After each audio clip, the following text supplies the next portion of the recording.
assistons au montage à blanc de la charpente, de la flèche, du tabouret, c'est-à-dire la pièce qui va supporter l'ensemble de la flèche qui monte à une 60aine de mètres. Donc on a des pièces de bois exceptionnelles, de très grande dimension, d'assemblage extrêmement complexe. Ce qui est exceptionnel là, disons que c'est une des étapes de la renaissance de la cathédrale. Alors le tabouret de la flèche, il est en dessous des murs bahus, au-dessous des murs et au-dessus des voûtes. Et ça permet l'assise de toute la flèche. Donc c'est une pièce très importante.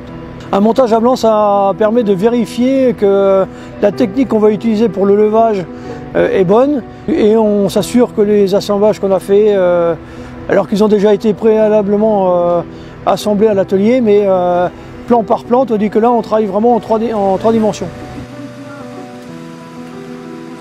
Pour nous en amont, pour bien préparer cette étape-là, ça a été déjà de bien implanter en extérieur, de simuler les angles des murs bahus de manière à l'identique, en fait, de manière à pouvoir être le plus précis possible en conditions chantier.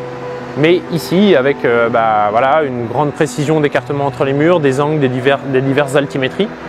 Et puis pour nous, à l'atelier, de bien tracer ce qu'on appelle des ramènerais pour pouvoir se donner des hauteurs de référence, des axes, etc. D'avoir des coupes aussi qui soient parfaites, le plus ajustées possible. Voilà, on travaille au demi-millimètre, hein, même juste, on dit. On travaille juste.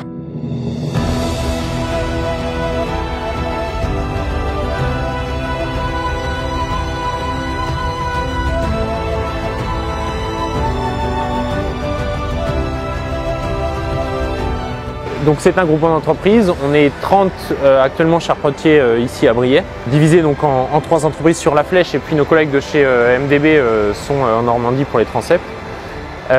C'était un challenge qui pouvait paraître difficile de se dire voilà, on mixe parce qu'on se mélange complètement. On a mélangé complètement tous les gars, toutes les ressources, que ce soit d'encadrement ou en atelier ou sur chantier, et tous ensemble, il n'y a plus de distinction, il n'y a plus d'entreprise.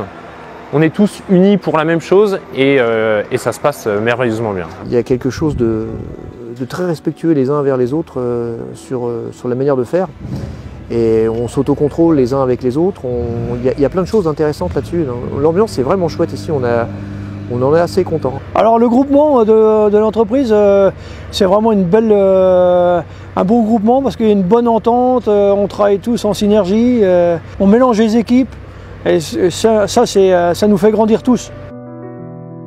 Il faut, dans ces étapes importantes, venir saluer le travail des entreprises, le travail de tous ses compagnons et les remercier tout en leur disant c'est pas fini, il y a encore beaucoup de travail devant nous. Donc bravo. Et le travail qui est mené ici a pour moi tout cet intérêt, c'est-à-dire que on réutilise le savoir-faire, l'art du trek est classé au patrimoine mondial de l'UNESCO, le piquage, le lignage et mettre en œuvre de manière traditionnelle pour en effet conserver ces savoir-faire, pour que les générations futures continuent à savoir tailler une charpente à la main. J'aimerais bien que ce chantier soit moteur aussi pour attirer de nouveaux jeunes dans nos métiers. Et c'est bien, il y avait les scolaires qui passaient hier, il y avait un groupement de collégiens, tout ça et tout. C'est l'occasion de pouvoir valoriser à nouveau nos métiers, qu'on se retrouve avec du sang nouveau là-dedans. Et ça peut être un moment tremplin, on va dire, pour à nouveau faire briller notre métier, quoi.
La taille, la grosseur des bois, le prestige du lieu, la cathédrale.